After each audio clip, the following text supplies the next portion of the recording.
Une nuit, j'ai rencontré quelques membres du gang. J'avais un téléphone dans ma poche avec des écouteurs. Ils m'ont vu et m'ont alors entouré. Ils ont pris mon téléphone et m'ont battu.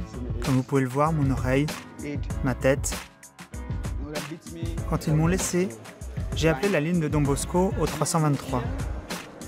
Le père Georges est alors venu me chercher ici. Je n'avais pas de famille que je pouvais appeler, je n'avais aucun numéro, seulement celui de Don Bosco. Alors j'ai décidé de les appeler. Il était impossible de le reconnaître et ils ont demandé « Est-ce l'un de tes garçons? L'un des anciens garçons de Don Bosco ?» Je ne l'ai pas reconnu parce que son visage était défiguré. Le bras cassé, des plaies tout au long du corps. Je l'ai amené aux urgences à l'hôpital et l'infirmière m'a regardé avec résignation. Puis elle me dit « Encore vous? Oubliez ces garçons, vous gaspillez votre argent, vous perdez votre temps. Laissez-les mourir dans les rues comme ils le méritent. » J'ai été choqué par ce que l'infirmière avait dit. Je lui ai dit « Vous ne comprenez pas qui nous sommes Don Bosco. » Ces garçons ne sont pas méchants, seulement personne ne s'est jamais approché d'eux pour les regarder dans les yeux et leur dire « Il existe en vous un véritable potentiel de bonté. » Il me regarda et je le fixai des yeux et j'éprouvais une telle pitié pour lui, une telle compassion. Je savais ce que j'allais lui dire. Qu'est-ce que tu veux faire une fois que tu seras rétabli? Tu veux retourner dans la rue? Ou tu veux profiter de cette deuxième chance offerte par Dieu?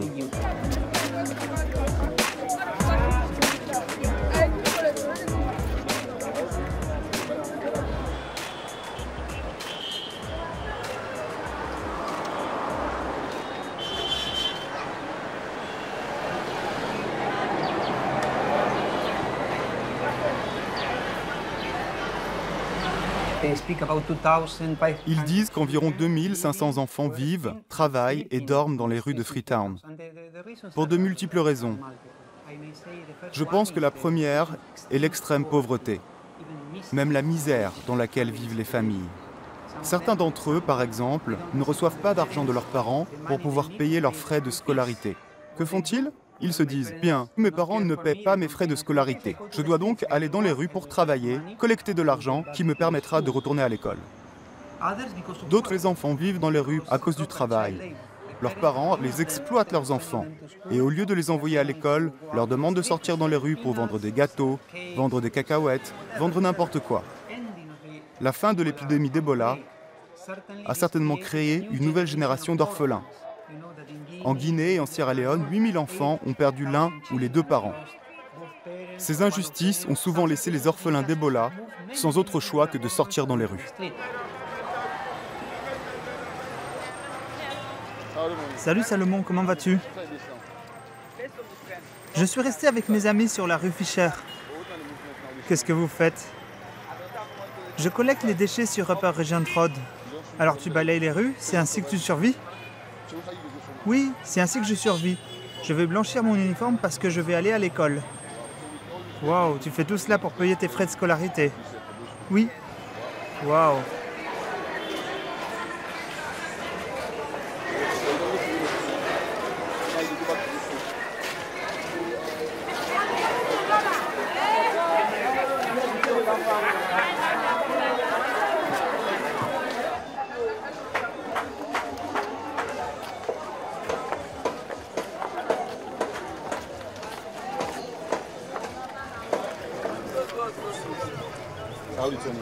Que se passe-t-il maintenant? Qu'est-ce que tu vas faire?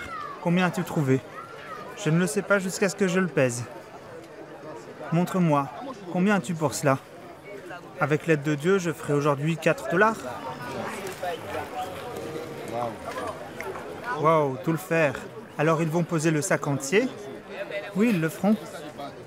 Selon toi, quelle sera sa valeur? Peut-être que ce sera 26 kilos et j'aurai 3 $? 3 $, waouh.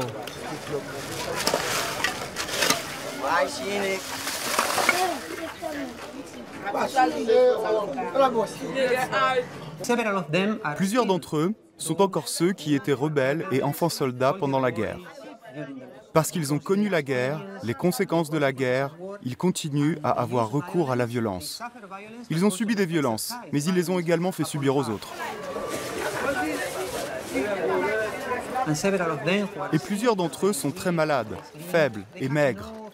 Ils n'ont aucun avenir dans les rues. Leur avenir est de grandir dans les rues, puis de mourir en raison du paludisme et d'autres maladies, ainsi que de la faim et de la malnutrition. Et évidemment, ceux qui souffrent le plus sont les enfants, car ils sont les plus vulnérables.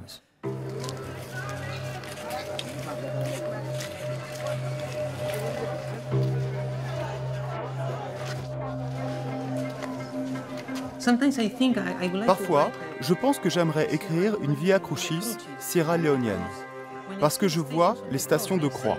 Je vois que Jésus est là, dans la rue aujourd'hui. Il souffre. Quand j'entends ces garçons, ces filles et leurs histoires, ce n'est pas Jésus qui les regarde du ciel, voyant comment ils souffrent, mais c'est Jésus en eux. Il souffre en eux.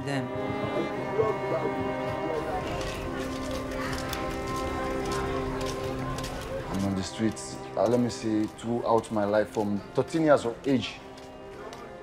J'ai vécu dans les rues entre 13 et 16 ans.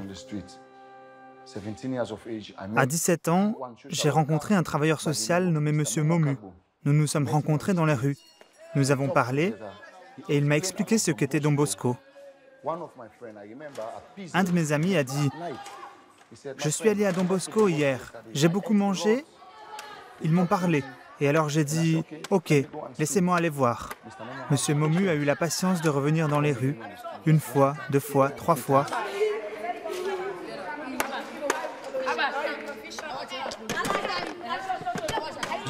Joe Conte est le coordinateur du programme de réadaptation.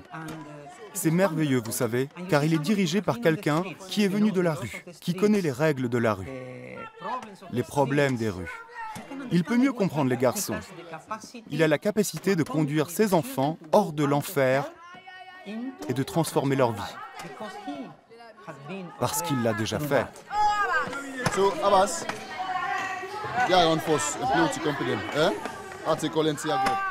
Il m'appelle Oncle Joe. Parfois je dis aux garçons « Hé mec, ça va. Je sais ce que tu ressens. »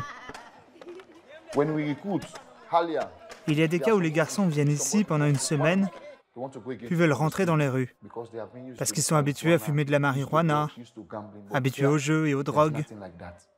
Ici, il n'y a rien de tel. Je dis, mon ami, redescends, je connais. J'avais l'habitude d'en prendre. Ce n'était pas facile pour moi. Je connais ta situation, mais si tu veux devenir bon, devenir quelqu'un dans la vie, oublie les rues.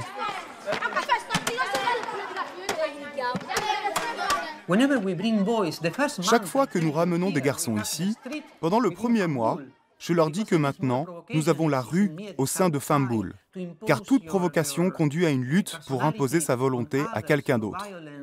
Et coups de pied, hurlements, coups de poing, ils sont même capables de poignarder quelqu'un avec une brosse à dents. Eh bien pour nous, c'est une question de patience.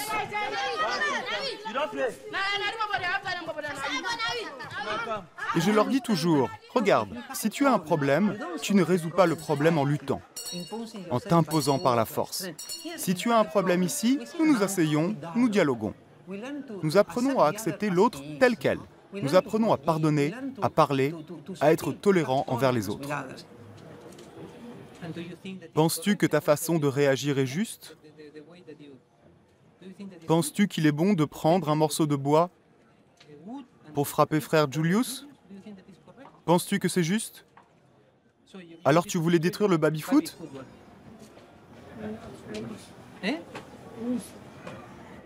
Tu as perdu? Alors maintenant, personne ne va l'utiliser. Tu es content? Mon ami. Alors, que vas-tu faire? Tu veux quitter Don Bosco? Tu veux revenir dans la rue aujourd'hui? Tu veux y aller? Tu veux y aller?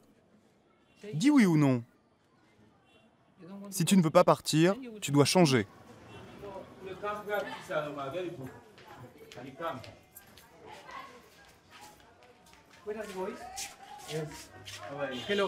Bonjour, où sont les garçons?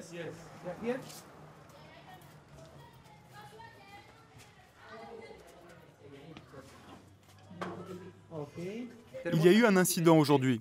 Vous voyez de quoi je parle? Nous avons discuté. Et il a quelque chose à vous dire. Que souhaites-tu leur dire? Pardon. Pardon.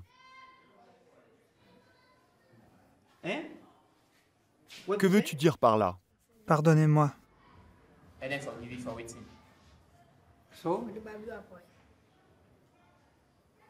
Alors, que répondez-vous à cela, les garçons? Nous lui pardonnons. Vous ne pouvez pas jouer selon les règles de la rue à Don Bosco. Comment règle-t-on les choses? En tapant, en frappant avec une pierre, avec du verre, avec un bâton? Comment règle-t-on les problèmes dans la vie? En s'asseyant et en discutant de ses problèmes. En s'asseyant et en discutant des problèmes. C'est ce que je vous demande de faire. Quand vous rentrerez à la maison, pensez-vous que vous pouvez résoudre les problèmes par le bâton? En tapant les uns, frappant les autres, avec des pierres ou du verre? Résoudrez-vous un seul problème de cette manière? Non. Non, ce n'est pas une solution. Mais vous voyez, lui aussi a été capable de reconnaître ses fautes. Il a fait une erreur et était prêt à s'excuser en disant « Je suis désolé, pardonnez-moi ». C'est la méthode dans n'importe quelle famille. Si quelqu'un fait une erreur, que faisons-nous? Nous pardonnons. Nous pardonnons.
Don Bosco savait que si vous vouliez changer même le plus dur des garçons, vous pouviez transformer son cœur avec amour et gentillesse. C'est la force qui vient de Dieu, en vivant sa présence, essayant d'être uni à lui, en le voyant dans chaque personne qui vient à vous, en tentant de découvrir sa vraie nature. Je suis un disciple de Jésus, je suis amoureux de lui. Et toute ma vie, j'ai ressenti l'amour de Dieu si profondément, si fortement, et son appel à devenir un salésien, d'être un prêtre qui administre les sacrements, devenir un instrument de son amour et de sa pitié envers les enfants et les jeunes gens.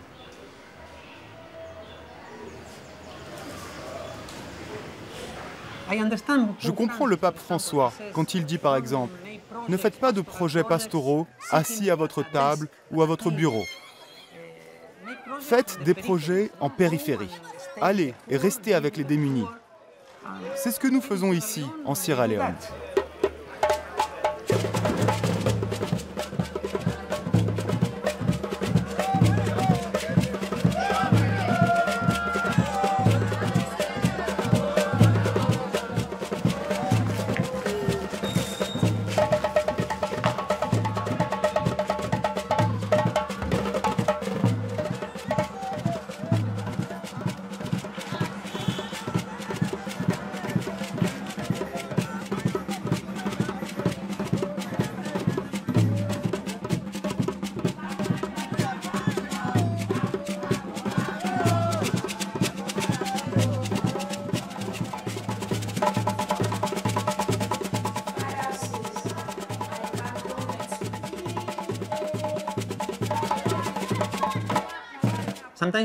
Parfois, lorsque je me sens fatigué, dans mon bureau écrivant, répondant aux mails, je descends dans la cour où ils jouent et je m'assieds avec eux.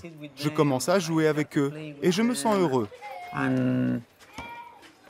Car je pense que pour nous, Salésiens, les rues de Freetown sont un lieu théologique. Nous retrouvons Jésus dans la chapelle, nous sommes en adoration, prions l'Eucharistie tous les jours et nous rencontrons Dieu là-bas. Mais quand vous allez dans les rues, il n'y a pas de différence. Le Jésus que j'ai dans ma main tous les jours est le même que je croise tous les jours dans les rues sous des visages différents. Pute! Argentine 5, Sierra Leone 2. Qui est le meilleur joueur du monde? Messi! De quel pays? Argentine! Quelle est la meilleure équipe dans le monde? Le Barça! Barça, très bien. Et qui joue pour le Barça? Messi! Et de quel pays vient Messi? Argentine! Très bien, vous êtes excellent.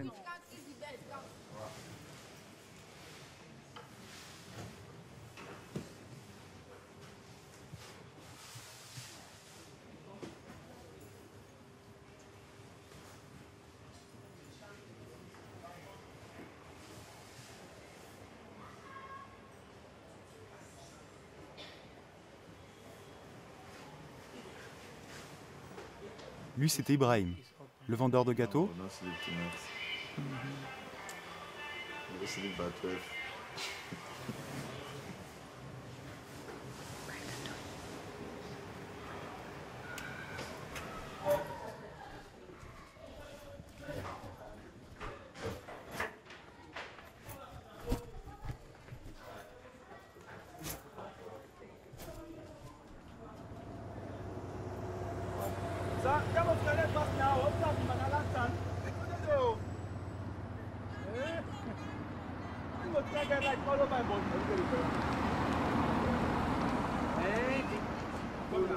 Faites attention avec ça.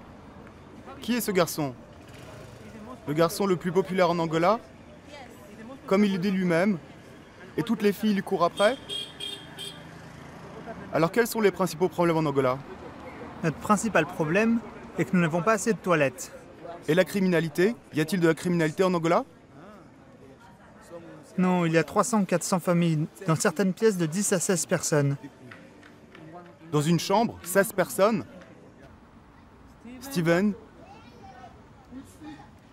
Sila? Et tu l'as. Très bien. Ok. Buona notte, bonne nuit. À demain. Buenas noches. Vous parlez espagnol parfaitement. Passez une bonne soirée.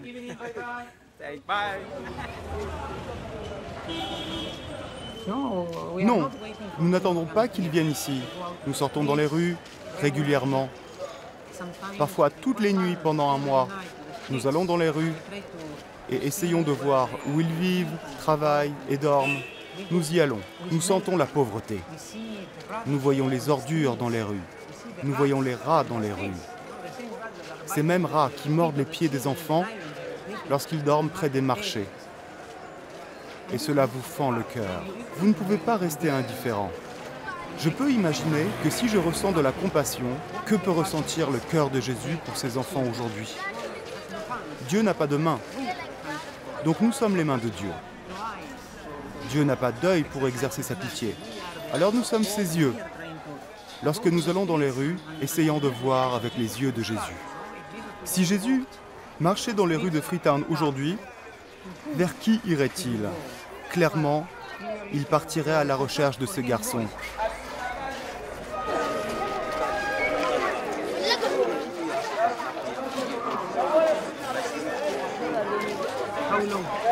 Combien de temps a-t-il passé dans la rue? 3 ans. 3 ans. Donc il ne va pas à l'école, hein? Vous voyez, c'est un cas que nous devrions suivre. Wait a bit. Wait a bit. Wait a bit. Hey. Come here. Joe. Joe, Maybe this boy really. assieds-toi Sit ici. here. Sit here. So sit there. So ask him the. Questionne-le un peu sur la raison pour laquelle il est ici. Quelles sont ses possibilités? C'est ton frère? Quel âge a-t-il? Il est né en 2008. Donc il a 8 ans. Tu as de la famille qui serait un point de référence pour vous? Yes, around. Ma mère est morte et mon père est mort aussi. Et qui s'occupe de ce petit garçon? Tu es responsable de lui? Oui, c'est moi. Donc il n'est jamais été à l'école? Il a perdu sa mère et son père pendant l'épidémie d'Ebola. Il vient de Mile 91, je pense, non? Ils sont venus à Freetown et depuis, ils vivent dans la rue. Il n'est jamais allé à l'école. Alors si je t'invite à Don Bosco, tu viendras? Oui. Peut-être que tu peux l'amener à Don Bosco demain? S'il te plaît, demande oncle Joe. Bien.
Combien de gens dorment dehors, plus ou moins?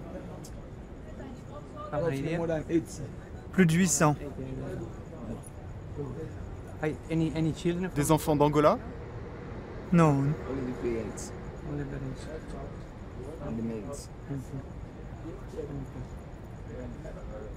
Ok. Va te reposer. D'accord.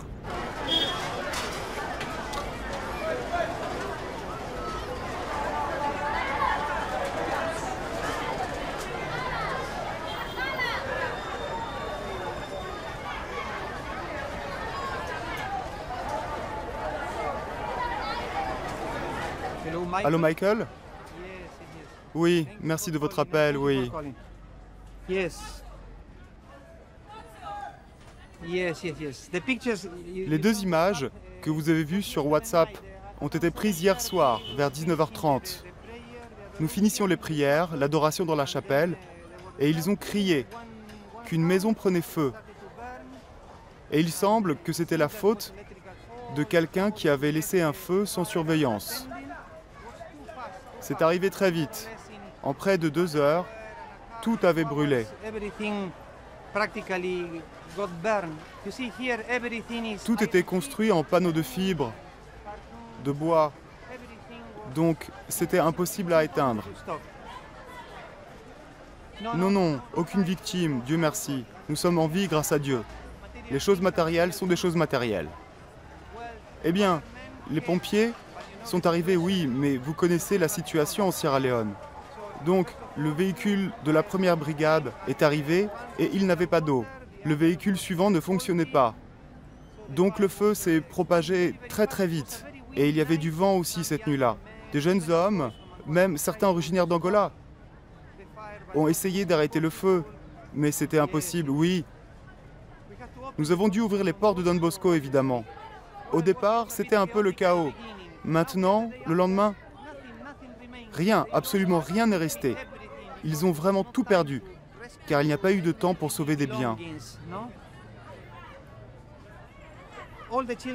Tous les enfants étaient assis en face du Famboul de Don Bosco, attendant d'entrer. Et il y avait aussi des mères avec leurs bambins, allaitant des nourrissons. Nous avons fait entrer tout le monde. En ce moment, j'ai calculé que nous avons 270 à 300 personnes à l'intérieur. Mis à part ça, nous avons 28 enfants des rues.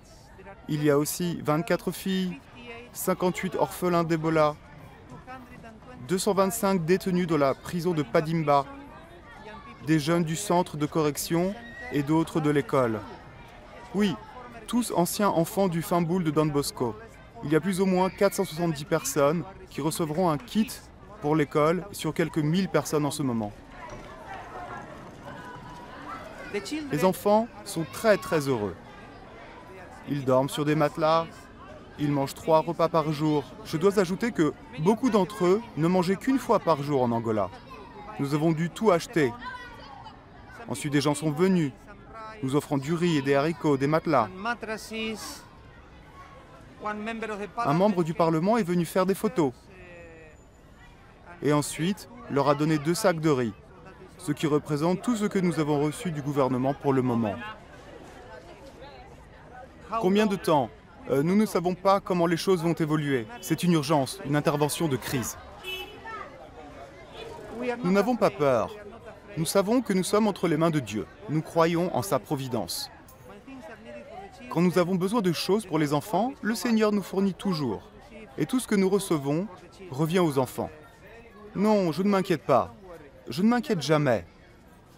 Nous savons pour qui nous travaillons. Nous travaillons pour Jésus. Nous essayons de le voir dans chaque personne qui vient à nous. Ok, merci. Continuez de prier pour nous et toute aide que vous pouvez offrir sera la bienvenue. Dieu vous garde. Au revoir. Vous le connaissez?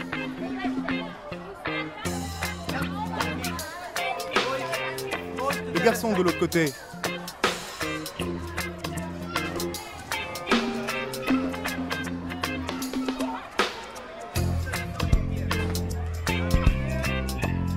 Venez ici, faites attention.